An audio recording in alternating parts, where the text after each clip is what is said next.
کچھ کردار وقت کے ساتھ مٹ جاتے ہیں اور کچھ خاموشی سے تقدیر لکھ جاتے ہیں۔ پرانے زمانے کی بات ہے، ایک گاؤں تھا روشن پور، جہاں ہر دیوار پر اللہ کا نام لکھا جاتا تھا، مگر دلوں پر دنیا کی محبت گہری ہو چکی تھی۔ لوگ نماز پڑھتے تھے لیکن مسجدوں سے زیادہ بازاروں کی طرف بھاگتے تھے۔ اسی گاؤں کے باہر ایک تنہا جھونپڑی تھی اور وہاں رہتا تھا ایک سادہ سا شخص، ایوب۔ عمر کوئی 45 سال، داڑھی سفید، چہرہ نورانی، کپڑے معمولی لیکن دل صاف، بالکل آئینے جیسا۔ لوگ اسے پاگل فقیر کہتے تھے، کوئی اس کی باتوں کو ہنسی میں اڑا دیتا، کوئی کہتا یہ آدمی تو قسمت بدلنے کی باتیں کرتا ہے، مگر خود کی حالت تو دیکھو۔ مگر ایوب ہر صبح اٹھ کر دریا کنارے بیٹھتا، مچھلی پکڑتا نہیں بلکہ پانی میں ڈالی ہوئی خالی بالٹی دیکھ کر اللہ سے دعا کرتا، یا رب، جو میرے نصیب میں ہے وہی مجھے عطا کر، اور جو میری نیت میں ہے اس میں برکت دے۔ گاؤں والے ہنستے، بھوکا ہے مگر نصیب کی باتیں کرتا ہے، مگر ایوب کی آنکھوں میں شکوہ نہیں تھا بلکہ سکون تھا۔ وہ کہتا، لوگ سونے کے سکے ڈھونڈتے ہیں اور میں اللہ کی رحمت۔ اسی گاؤں میں 3 امیر آدمی بھی رہتے تھے، سلیم، بشیر اور شوکت، جو ہر وقت یہ سوچتے تھے کہ کس طرح اپنے تجوری میں اور دولت بھریں۔ وہ دکھاوے میں بڑے نمازی اور پرہیزگار تھے، لیکن اندر سے ان کے دل لالچ سے بھرے ہوئے تھے۔ ایک دن انہوں نے مل کر کہا، اس ایوب کو سبق سکھاتے ہیں تاکہ لوگ سمجھیں کہ قسمت دعا سے نہیں دولت سے بنتی ہے۔ پر انہیں نہیں پتا تھا، جو اللہ پر توکل رکھتا ہے اس کے لیے ناممکن بھی ممکن ہو جاتا ہے۔ سلیم، بشیر اور شوکت تینوں نے مل کر ایک چال چلی۔ انہوں نے سوچا، اگر ایوب کو ہم سونے کی اینٹ دکھا کر بہکائیں اور پھر اسے ذلیل کریں تو لوگ سمجھیں گے کہ یہ فقیر بس باتیں کرتا ہے، کوئی کرامت نہیں رکھتا۔ دوسرے دن تینوں نے ایک سونے کی اینٹ کو ایک لکڑی کے بکسے میں رکھا اور دریا کنارے ایوب کی بالٹی کے پاس رکھ آئے۔ پھر دور پیڑ کے پیچھے چھپ کر تماشا دیکھنے لگے۔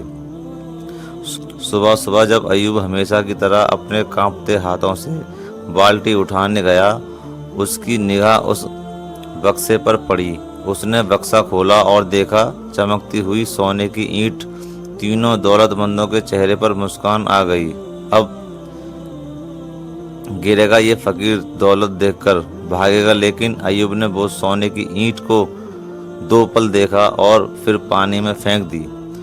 ہاں، سیدھا پانی میں، اللہ کی راہ میں۔ پھر وہ بیٹھ گیا اور بولا، یا رب، میں نے کبھی تجھ سے سونا نہیں مانگا، جو تو نے دیا وہ بھی امتحان تھا، اور جو تو نے لیا وہ بھی میری رضا ہے۔ پیچھے چھپتے تینوں کے چہرے پر جیسے کسی نے تماشا مار دیا ہو۔ شوکت نے غصے میں کہا، یہ کیا پاگل پن ہے، وہ سونے کی اینٹ تھی۔ ایوب مسکرایا اور دھیرے سے بولا، جسے یقین ہو اللہ کی روزی پر، اسے کسی انسان کی سونے کی اینٹ کی ضرورت نہیں۔ گاؤں کے کچھ لوگ یہ منظر دیکھ رہے تھے اور وہ پہلی بار اس فقیر کی آنکھوں میں جھانک پائے جہاں توکل کا سمندر بہہ رہا تھا۔ اب گاؤں کے اندر دھیرے دھیرے باتیں پھیلنے لگیں۔ کیا یہ فقیر واقعی کوئی خاص بندہ ہے؟ کیا اس کی دعا میں اثر ہے، یا پھر یہ بس دکھاوا ہے؟ اگلے دن صبح مسجد کے باہر ہلکی ہلکی فضا تھی، لیکن لوگوں کے ذہن میں ایک ہی نام گونج رہا تھا، ایوب فقیر۔ وہی ایوب جسے اب تک پاگل کہا جاتا تھا، اب وہ اس کی باتیں لوگ ادب سے سننے لگے تھے۔ سلیم، بشیر اور شوکت کی آنکھوں میں تل ملاہٹ تھی، کیونکہ وہ اپنی چال میں ناکام ہو چکے تھے، مگر اب وہ ہار ماننے والے نہیں تھے۔ تینوں نے مل کر ایک اور یوجنا بنائی۔ اس بار وہ ایوب کو پورے گاؤں کے سامنے ذلیل کرنا چاہتے تھے۔ انہوں نے گاؤں کے چوک میں بھیڑ جمع کی اور ایوب کو وہیں بلایا۔ ایوب آیا، اپنی اسی جھکی پیٹھ، جھکی نگاہ اور نورانی چہرے کے ساتھ۔ شوکت زور سے چلایا، اگر تجھے اللہ پر اتنا ہی بھروسہ ہے تو بتا، تیرے پاس کل کیا کھانے کو ہوگا؟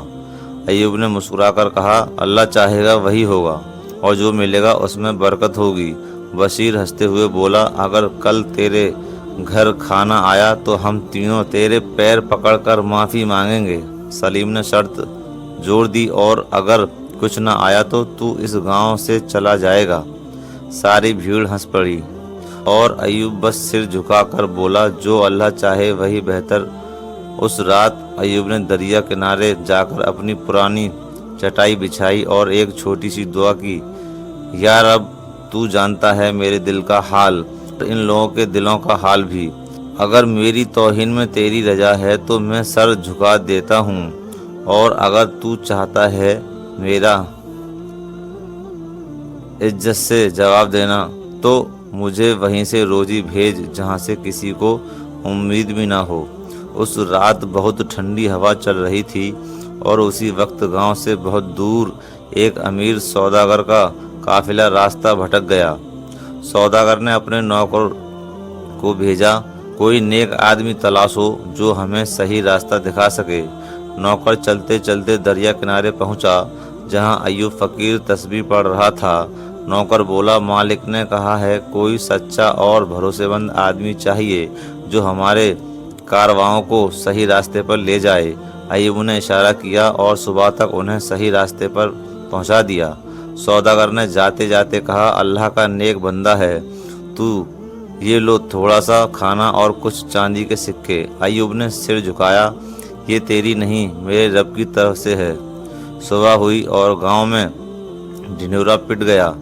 ایوب کے پاس کھانا آیا ہے، اور وہ بھی بھرپور۔ بھیڑ پھر جمع ہوئی اور تینوں امیر ہکے بکے رہ گئے۔ ایوب نے نظروں سے انہیں بلایا اور صرف ایک بات کہی، جسے لوگ توہین سمجھتے ہیں وہ اللہ کی نظر میں عزت کا دروازہ بھی ہو سکتا ہے۔ گاؤں کی گلیوں میں اب ایوب کا ذکر ہونے لگا تھا۔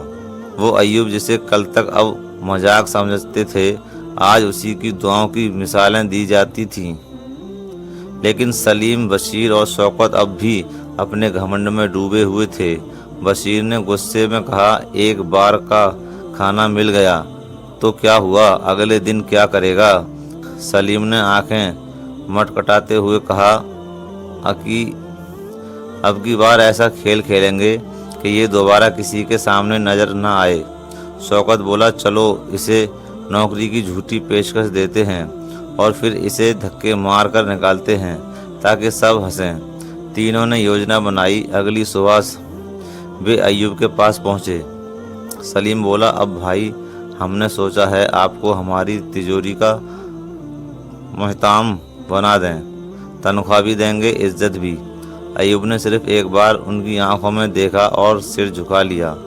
وہ جانتا تھا کہ اس میں کوئی سچائی نہیں، لیکن اس نے کہا، اگر اس میں اللہ کی رضا ہے تو انشاءاللہ حاضر ہوں۔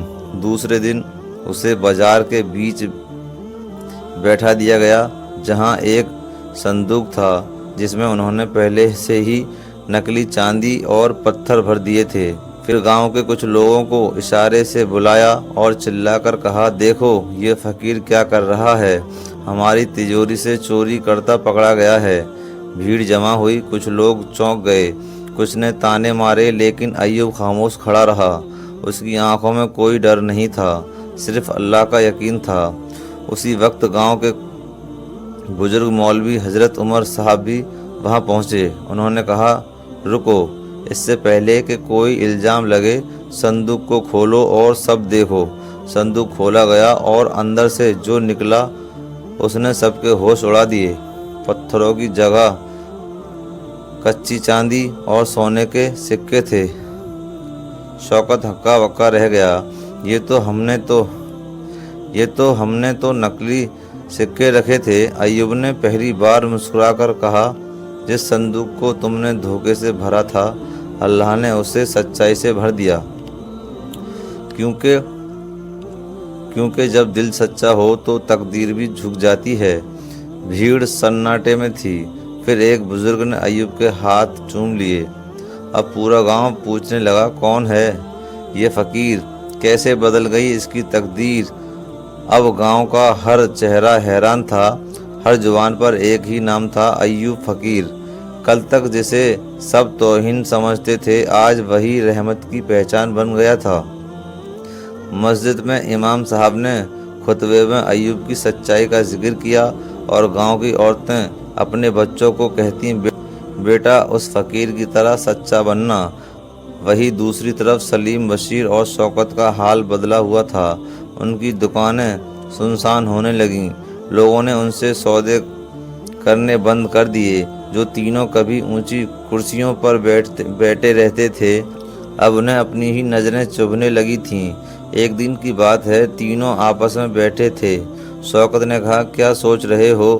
دونوں سوچ رہے ہیں کہ جس کی تقدیر ہم مٹانا چاہتے تھے، شاید وہی اب ہماری رحمت کا دروازہ بن چکا ہے۔ سلیم دھیرے سے بولا، میں نے رات کو سپنا دیکھا، ایک درویش ہمیں اندھیرے سے اجالے کی طرف لے جا رہا تھا، اور وہ درویش ایوب تھا۔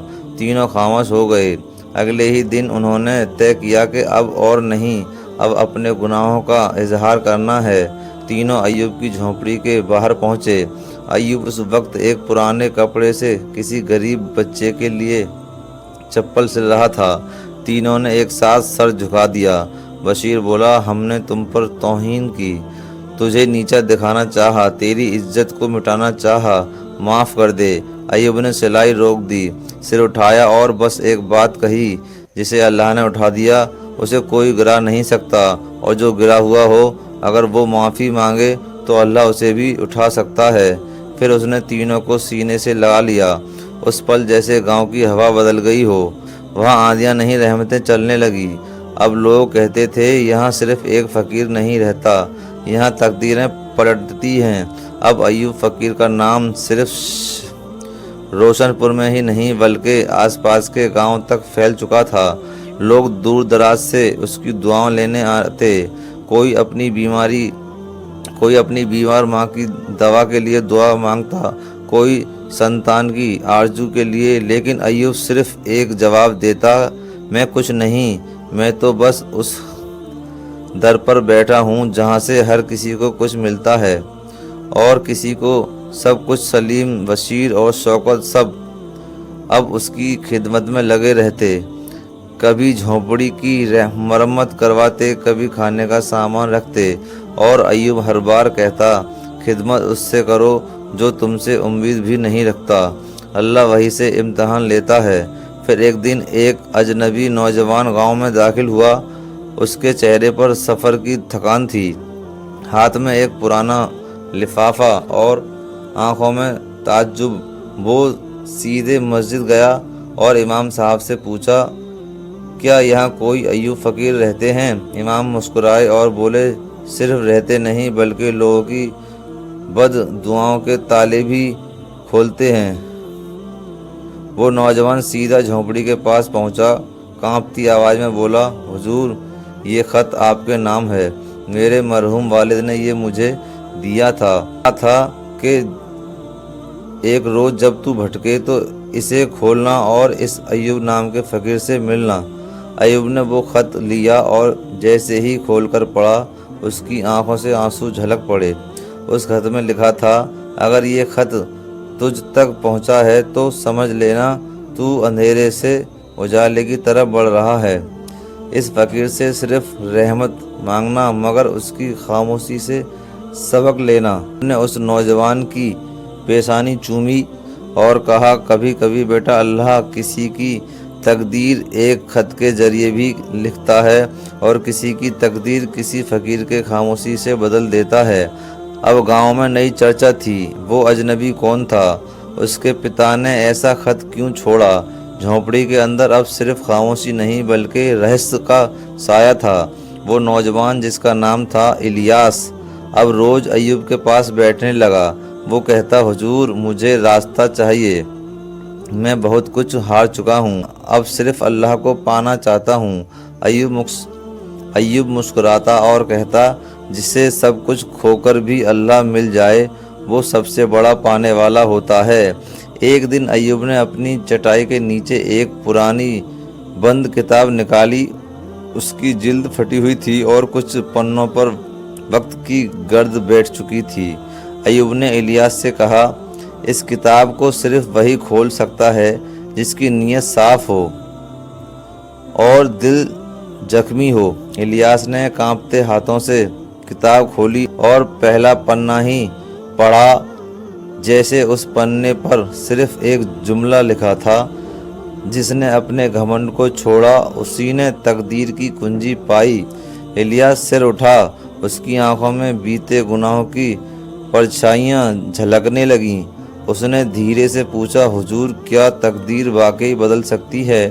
ایوب بولا، تقدیر بدلتی نہیں بلکہ اللہ چاہتا ہے کہ تم بدلو، اور جب تم بدلتے ہو تو تقدیر خود جھک جاتی ہے۔ وہیں دوسری طرف سلیم، بشیر اور شوکت کی دکانیں اب بھی بند تھیں، لیکن ان کے دل دھیرے دھیرے کھل رہے تھے۔ وہ اب دوسروں کی مدد کرتے بنا نام دکھائے۔ ایک دن شوکت نے ایوب سے پوچھا، کیا ہم واقعی بدل گئے ہیں یا بس وقت سے ڈر گئے ہیں؟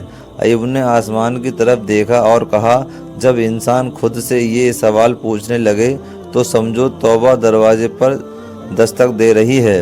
الیاس اب ہر صبح فجر کے بعد ایوب کے پاس بیٹھتا اور ہر دن اس بند کتاب سے ایک نیا پنا کھولتا، جیسے اس کی روح ایک ایک کر کے سیاہی سے بات کرنے لگی ہو۔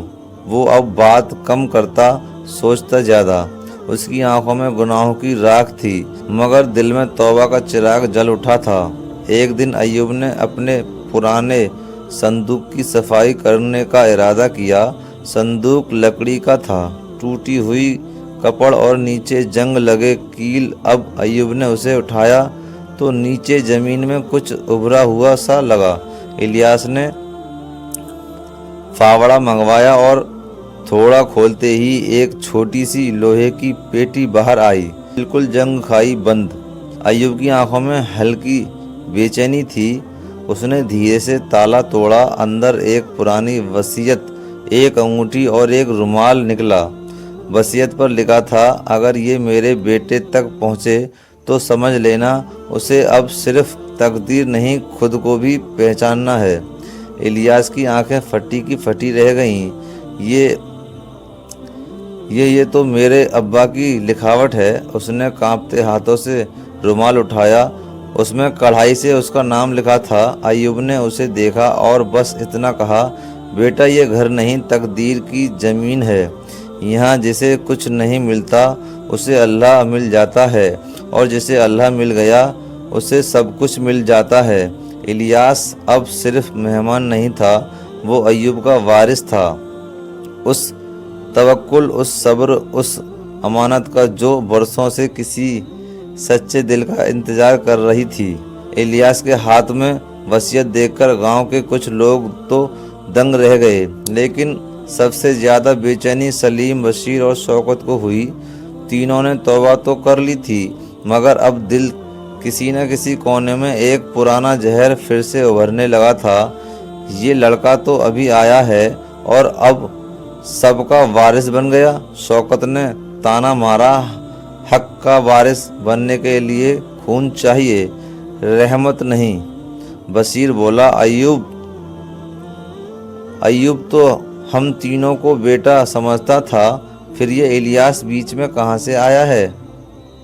سلیم چپ چاپ تھا، مگر اس کی آنکھیں بتا رہی تھیں کہ وہ بھی بے چین ہے۔ ایوب نے سب کی باتیں سنی اور بس اتنا کہا، جو دل سے رشتے بناتے ہیں انہیں دستاویز کی ضرورت نہیں ہوتی، لیکن اگر کسی کو وصیت میں شک ہے تو آؤ کل رات اللہ کے سامنے بیٹھتے ہیں، جو سچا ہے وہی رحمت کا اصلی وارث ہوگا۔ گاؤں والوں نے کہا، کیسی رات؟ کیا ہوگا اس رات؟ ایوب نے مسکرا کر جواب دیا، کل کی رات مسجد میں ہم سب مل کر ایک ساتھ عبادت کریں گے، اور جو اللہ کو سب سے زیادہ قریب پائے گا وہی رحمت کا وارث ہوگا۔ تینوں امیر پہلی بار کانپ اٹھے۔ انہیں احساس ہوا دولت کے پاس سب کچھ تھا سوائے سکون اور سچائی کے۔ رات ہوئی، مسجد کی دیواروں پر نور برس رہا تھا۔ ایوب، الیاس، سلیم، بشیر، شوکت اور پورا گاؤں سجدے میں تھا۔ الیاس نے دعا کی، یا رب، اگر میں اس امانت کے قابل نہیں ہوں تو مجھے اس سے دور کر دے، مگر میری نیت پر رحمت کر۔ وہیں دوسری اور شوکت کی آنکھوں سے آنسو بہہ رہے تھے۔ بشیر نے پہلی بار دل سے اللہ کو پکارا اور سلیم وہ سجدے میں اتنا رویا کہ مسجد کا فرش بھی گیلا ہو گیا۔ صبح کی اذان ہوئی اور جیسے مسجد نے فسفسا کر کہہ دیا ہو، اب رحمت نے اپنا وارث چن لیا ہے۔ صبح کی پہلی کرنوں مسجد کی دیواروں پر اتر رہی تھیں، لیکن اس دن روشنی صرف باہر نہیں، اندر کے دلوں میں بھی اتر چکی تھی۔ فجر کی نماز کے بعد ایوب نے سبھی کو واپس بلایا۔ پورا گاؤں جمع تھا۔ الیاس خاموش تھا، اس کی آنکھیں سجدے کی نمی سے بھیگی تھیں۔ سلیم، بشیر اور شوکت تینوں کی آنکھوں میں پہلی بار دولت نہیں توبہ دکھائی دے رہی تھی۔ ایوب نے کانپتے ہاتھوں سے وصیت اٹھائی اور الیاس کی اور دیکھا، پھر دھیمے سے کہا، میں نے اللہ سے مانگا تھا ایک ایسا بندہ جو میری نہیں رب کی راہ کا وارث بنے، وہ مجھے الیاس کی شکل میں ملا، لیکن آج میں دیکھتا ہوں کہ صرف الیاس نہیں، ان تینوں کے دل بھی اب رحمت کے قابل ہو چکے ہیں۔